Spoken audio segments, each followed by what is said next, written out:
Oh, here we go. I didn't show it because it was a bit fiddly to get it right.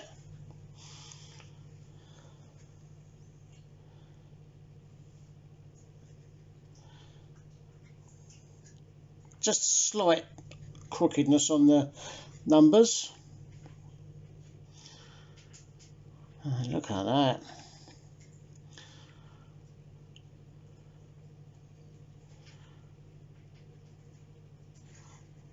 Oh, I think that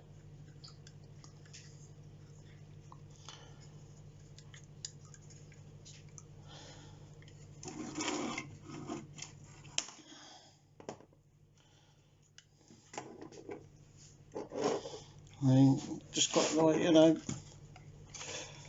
less than a five of these two engines cost me.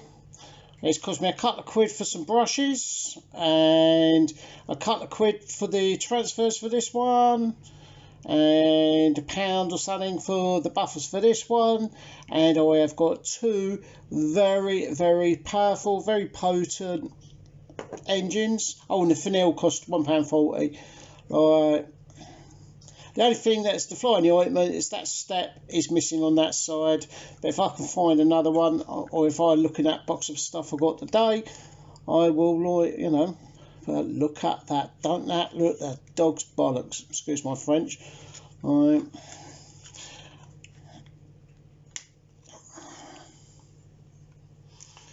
So I'm suspecting that there is a smoke machine. I don't know. I'm not sure. Or it's where you bolt the smoke machine, right? I have no idea. But I will say GWR 060 Pannier Tank. A tiny bit of muck on there. I mean, these are both very old engines.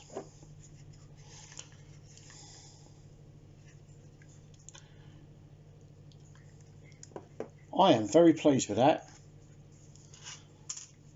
I was going to red up the what you call it, the connecting rod, but I'm not going to.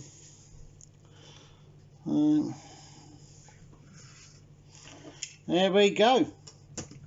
That's update for the GWR Pannier Tank. I am really stoked up with that. I think that was definitely worth the extra work.